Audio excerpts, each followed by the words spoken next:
Hello and welcome to Jacked Up Politics. I'm Tom. I'm Logan. And in today's episode, we will be discussing Ireland and the HSE examining Ireland's healthcare system. And unfortunately, Jack will not be here with us for the next few weeks. I know you clicked on an episode of Jacked Up Politics for a reason, but nope, it's just going to be myself and Tom for the next few weeks so we can get through a few episodes of this podcast. Love you, boss. Anyways. Love you, boss, indeed. Right, now, today we're going to be discussing the HSE and Ireland's healthcare system. Now, I think the healthcare system, I think it's fair to say, is one of the defining issues facing Ireland today. And there have been problems in the healthcare system for many years. There were problems in the healthcare system, before we were born, for our generation. There were problems in the healthcare system during the Celtic Tiger when the country was awash with money. There were problems in the healthcare system during the recession, during the recovery, and there are still problems today. Now, but I suppose the current global public health crisis is very unprecedented. And reading an article here provided by our lovely script editor, Andrew. Thank you, Andrew.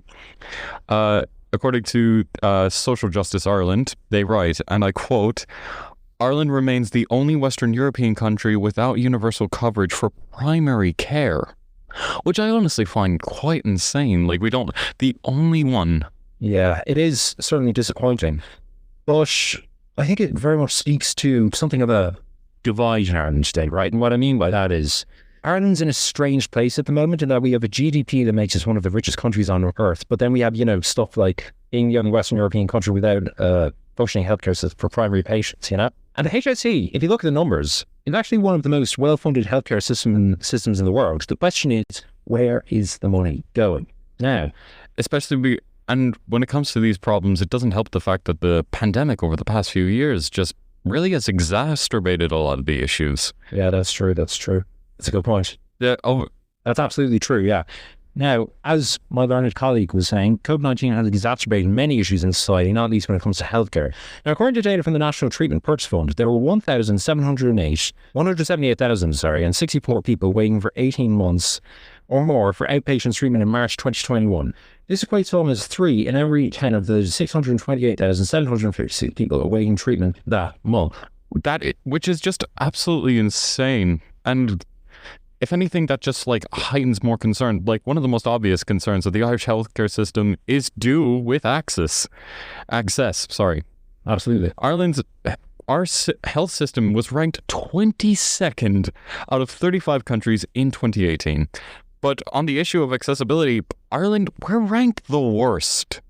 It's pretty sobering stuff, and it does make you wonder. So, I think part of the problem is the debate on healthcare in this country feels like it's been going in circles for many years. So you may recall, or people of a certain pedigree may recall, about 20 years ago, the HSE wasn't really like this. I think the HSE as a body is still a very recent one. I mean, we used to kind of have, the Southern Regional Health Board, the Midlands Regional Health Board, the Western Regional Health Boards. It was sort of, run on a more local level. And then they all came under the purview of the HSE, in the late 2000s. So I feel like that was a mistake. But even though the creation of the HSE was something that was intended to try and give the health system a bit of So, what do you think? I feel like I just need to stress, for the sake of the viewers, that we're not exactly full experts on the topic. But it's kind of a bit harder for us to talk about. But and we're definitely not expert, but it was just very much concerned citizens. Yes, especially when it comes to the pressure of the hospital system under just a general growing population. Like, even before COVID and all that, the Irish public hospital system was under immense pressure from high population growth and just aging in general. And because of system cuts, thanks a lot to the government, and because of the system cuts to bed capacity in the preceding decade, we're certainly in a bad place. Now, you mentioned earlier the global public health crisis spurred by the COVID-19 pandemic. Yes. I think it's worth having a bit of discussion on where the HSE was before that pandemic, during the pandemic, and after the pandemic. Okay. I mean, I think we all remember it as a pretty terrifying time, but a lot of Minions on Netflix and Nationally, though, I mean, you had, figures like, Tony Holohan, he was very much a national hero during the pandemic. And, Simon Harris, as Minister for Health at the time, did see his approval as a jump But, I mean, the COVID response overall, right, by the Irish government. Now, credit where credit is due. I feel not perfect, but overall competent, well managed. There was a lot of stuff that was done correctly. What do you think? Yeah, it was just such an unprecedented time. Like, you really have to question, like, both short and long term in that sort of sense, because, like, we didn't fully know when a vaccine would be available. Yeah. We didn't. So, with all due respect to our government, like, I feel like we of course give the government a lot of flack, just generally, whether as commentators or as citizens. But a lot of the time I'm just kind of sitting there like thinking, well, what was Martin really supposed to do? Yeah, I think COVID really changed a lot of things. And to be honest, right, during coronavirus, the HSE was put on war footing. I mean, it really was just a case of, batten down the hatches, prepare. And the public information campaign on coronavirus that went out during the pandemic, I think it was very good. I think it was well managed. But I mean... Relatively, yeah. But look, there were still issues I remember about a year or two ago. You had a lot of student nurses who were, I'm using a military term, but who were drafted into the health service during the pandemic to work in hospitals. And they were going on strike about 18 months to about 2 years ago, outside government building, looking for pay. Yeah. A lot of them actually weren't paid for their work during COVID because they were still registered as students. Yeah. So, I mean, there's just a lot of discrepancies there. Yeah, and again, like, you can't exactly be mad at people protesting for, not getting paid, for more or less putting their health and safety at risk. Absolutely, put their lives on the line, I can say.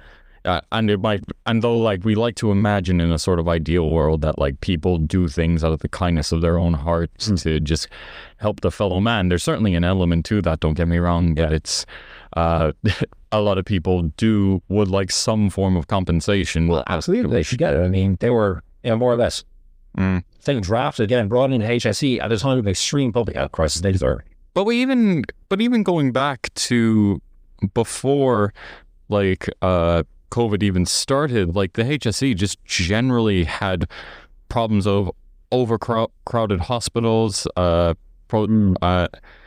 just generally posing life-threatening risks, according to a leading emergency medicine doctor. Yes. This coming from an article in Sky News that I'm reading there now. Exactly. And look, winter surges, respiratory illnesses. So respiratory illnesses in winter, combined with a shortage of acute hospital beds, has led to hundreds of patients waiting on trolleys daily, reaching unprecedented levels.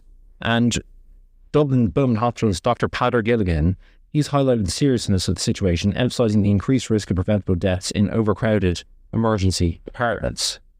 Yeah, that's certainly true. But if anything, to the HSE's credit, or like to whatever credit we can give, they have tried to implement measures to alleviate the situation, including a 7-day working for hospital staff to quicken patient discharges. But the HSE chief executive has admitted it's real, quote unquote, realistic that people have died due to just general hospital overcrowding, which is... It's dreadful. What do you thought? A Western European first world nation with an incredibly high GDP. Like, we should be doing better. I think it really just comes down to the simple fact that it should be better. And should we even really bring up Marie McMahon's painful experience with her husband on the death on a trolley at University Hospital Limerick in 2018? It just really underscores the dire conditions patients are facing. Yeah, and it prompted her to campaign for better conditions. Good for her, but yeah, I mean, my God, like about 2 years ago, it was during COVID, I think, or it may have been just after COVID, I think the HSE was issuing advice to people in regards to hospital, like, please don't get sick. I mean, the hospitals are seriously facing a dire situation at the moment. And I personally feel, and maybe you'll agree with me, I think maybe there's just a lack of will to really, like, I think there needs the people running HSE just really need to grasp the seriousness of the situation and say, oh, look, we're going to fix the HSE, and I don't care how hard it's going to be, how much it's going to cost, how much work we have, it has to be done. This is a national issue. But, like, to this issue, we really just got to ask, like, how did we get here? Um, To a question. Michael O'Keefe, for example, right? He's a consultant ophthalmologist. He cites a lack of leadership as the main issue. Nurses are being burdened with administrative tasks rather than patient care. The shortage of beds, operating theater closures, and inefficient schedules are just general prevalent issues. Clear direction is needed as opposed to the current strategy of throwing resources into a seemingly never-ending well. Yeah, absolutely. Like, it does feel like money being thrown down a well. That's a good way of putting it. And that excellent line was once again brought to you by our script writer, Andrew. Thank you, Andrew. Thank you, Andrew. You do all the hard work around here. Yeah, we just say the things that you write. We just make it sound good. Yeah. I know, credit to Andrew. He's doing good. This is why he gets paid. Absolutely. Yeah. He does all the hard work. But look, financial reasons, right? I'm just reading here. Back in 1951, an alliance of church and doctors prevented the introduction of a proposed mother and child scheme, which would have offered free primary care to children and free care to mothers before and after birth. Gosh, yeah. I remember learning about that in technical school history. Yeah. Mother and child scheme. That was Dr. Noel Brown, I believe. Yeah. And I suppose that was big opposition to that on religious grounds. I think historically, right? Let's keep in mind that the Catholic Church really did run a lot of social services in Ireland for the first few decades post-independence, including the health system. Yeah, and let's just say, we're not run by the church anymore for a good reason. Like, going back to your whole mother and child scheme that you just brought up, just like even more recently, objections were raised by members of public and medical professionals about the removal of private maternity care from hospitals, which are, according to Andrew here, say a key feature of Sláinte care proposals. Yeah. With some arguing that this would reduce the choice for parents given the lack of private maternity hospitals. Yeah. Like, well, Sláinte care, which is a thing which had more or less promised to revolutionise the HSE. I think, look, it's not perfect. There are holes in it, and that's certainly one of them. I think what's really needed, though, for the HSE... See, the thing is, Sláinte care more or less suggests incorporating new measures into the existing HSE. But speaking to a lot of people, there's a lot of people just feel we need you to start again. What do you think? Well, like, I first feel like we should just discuss again just like exactly what Sláinte care is, because I don't know exactly how many of our listeners exactly know fully what it is. Yeah, well, that's a fair point. Why don't we talk a bit about that? Sláinte care is a proposed reform of the healthcare system in Ireland. The name is derived from Sláinte, which is the Irish word for health. And I know you need an Irish lesson. Okay, hang on. For context viewers, I was exempt from Irish since 5th class. Yeah. So, but don't be too cruel on him because he doesn't know the mother tongue. So look. Shut up, Thomas. Look, we're currently in a situation though, right? Now here's the thing. The Sláinte care programme is supported by every party in the Oireachtas. This is one of the only things that the government and opposition seem to be able to agree on, that Sláinte care needs to be rolled out, that the reforms, are there, which are to improve safe access to care, get timely access to care, addressing health inequalities. These are all things in Sláinte care. And another thing Sláinte care proposes is that 6 new regional health areas will be established. And these being HSE Dublin and North East, HSE Dublin and Midlands, HSE Dublin and South East, HSE Southwest, HSE Midwest, and HSE West and Northwest. So this is essentially sort of decentralising the healthcare system in Ireland. That's a big part of the Sláinte care proposals. And as I was saying earlier, it kind of feels like a return to the regional health boards of about 20 years ago. Which is a very risky strategy. If we're going to be leading to, I guess, more privatization of the healthcare service, that can then lead to, I don't know if price gouging now would be the right word. No, I get the concern. I don't think it's privatization as such as decentralization. It's just moving more things away from Dublin, I suppose. Fair enough. Even though Dublin features heavily in Sláinte care plans. But like even then, there are concerns about, as according to Roisin Shortall of the Social Democrats, right? She says that there are concerns about institutional resistance to essential sláinte care reforms from entities like the HSE and the Department of Health. Right. And despite all this, Minister McGrath obviously reaffirmed that the government's commitment to sláinte care and stated the long-term plan spanning over the course of 10 years. Mm-hmm. Mm-hmm. Yeah. I think, yeah. But like I guess like the core question that we got to ask ourselves is sláinte care working? I mean, the progress on sláinte care has been just generally slow since its inception. Yeah. With criticisms from the government not fully implementing the reform, key figures involved in its implementation, resigned citing low progress and failure to address key areas, such as regional health areas, e-health, and just waiting lists again. Yeah, waiting lists. I mean, gosh almighty, how many people in this country are in a hospital waiting list? I need to, hold on, 1 moment there. Like, I think it's something ridiculous at this point. Just progress has been slow on the whole thing. Like, initial progress was slow. Like, and though like there was like momentum that began to pick up in late 2019, early 2020, of course, a certain virus started spreading around by then, with investments and initiatives outlined in the budget 2020. The COVID pandemic led to innovations in the healthcare system, but also diverted attention and resources. So, well, here's something for you now. Okay. The government's website reports in June 2023 that 497,090 people were on active waiting lists for treatment. But an article in the Irish Examiner, published in January of this year, shows that more than 100,000 people were removed from the hospital waiting lists without ever receiving state treatment. That is just horrendous. That's wrong on so many levels. Yeah.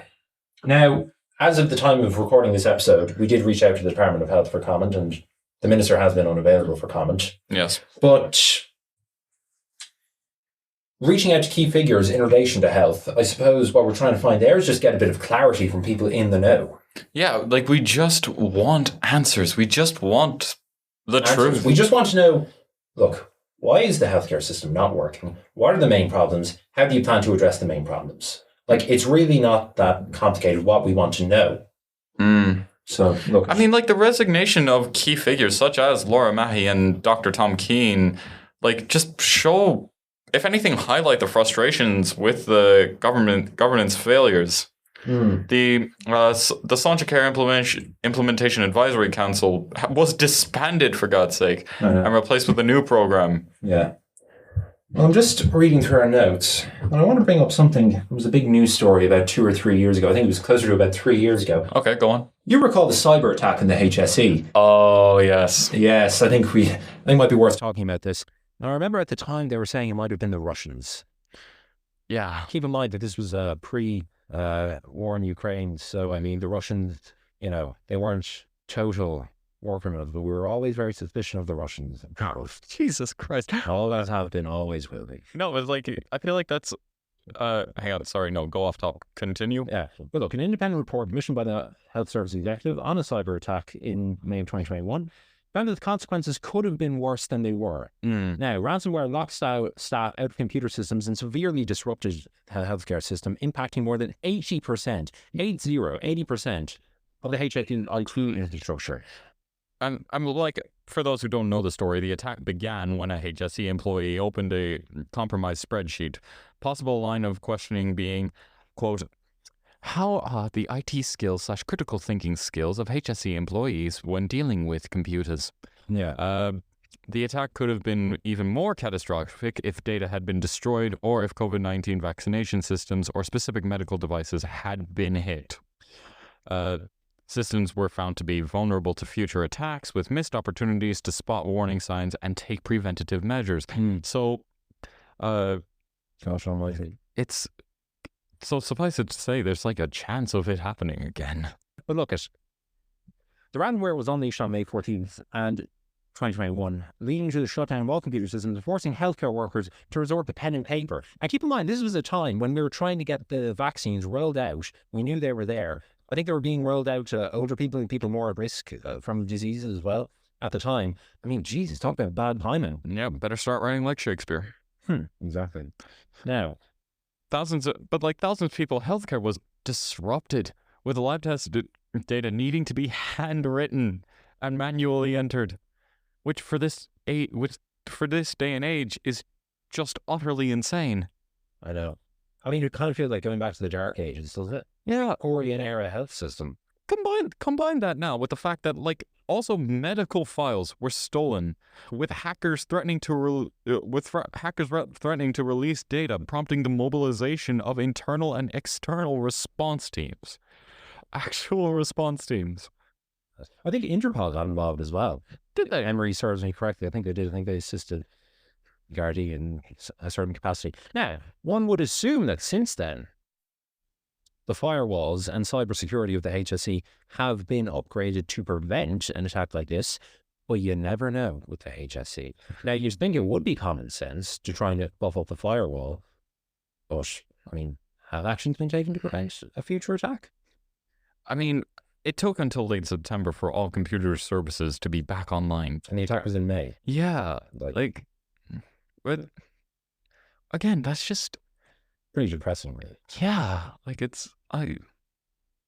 yeah, disastrous. Do you have anything else to add to that case, or? Look, I'll just say that this instance of underinvestment in cybersecurity still leaves questions about proper allocation of resources. That's all I'm going to say. Well, look, I think just giving my own thoughts on the overall crisis the HSE currently facing. Let's call it a crisis. Yes. Call a spade a spade. I feel, and this is going to sound very simplistic, almost, but I can't help but feel that the best solution, the best way to fix the HSE, as is the best way to fix so many other problems in this country, is will. There really needs to just be more willpower, more political willpower, more administrative willpower to say, look, we just need to get this done. Because I feel like I've grown up in a country where we've always had a load of problems. Yeah, no kidding. Like, honestly, like you and I were born in like 03. We grew up, very young during Celtic Tiger. We grew up pretty much during the recession and the recovery. Right? And I feel like we've always kind of known in Ireland that's had just a heck of a lot of problems in many areas, and healthcare being one of those key problems. And of course, you and I were very fortunate enough to be, look, you and I were fortunate enough that, our families had the same job. We were largely unaffected by the crash. Yeah. And we're both relatively healthy, right?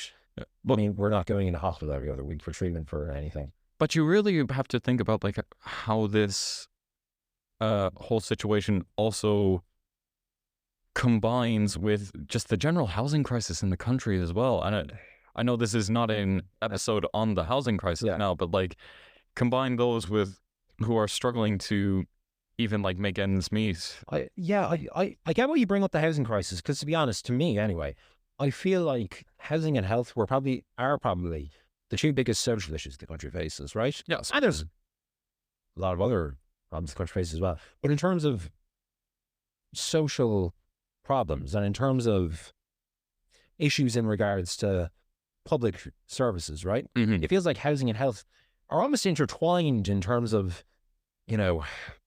how dire the problem is. Yes. Oh yeah, no, absolutely. 100%. So look, now I think we might wrap this episode up there. Yep. And I would actually like to end this off from personal thoughts from Andrew. Again, we love mentioning Andrew in this episode. Don't really? He's our lovely scriptwriter. Yes.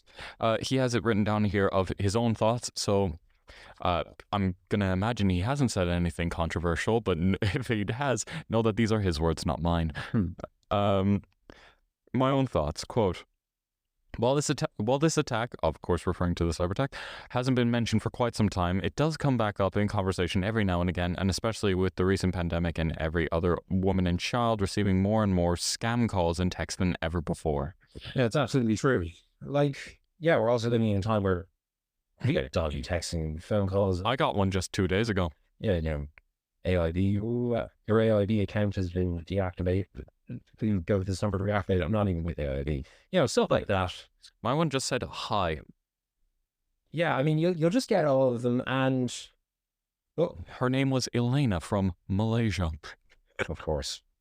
And look, the HSE, yeah, like it's a strange one because I suppose it shows you that government bodies aren't immune talking about a healthcare service, aren't immune from cyber attacks. So yeah, look, I think cyber attack, maybe the biggest, along with COVID, probably the biggest attack that the HSE faced.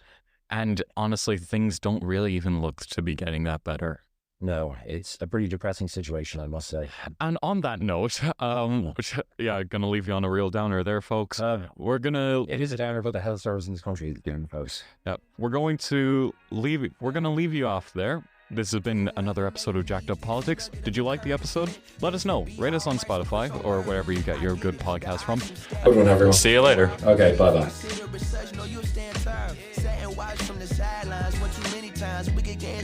Make me wanna lose my mind. Found solitude knowing it'll be over.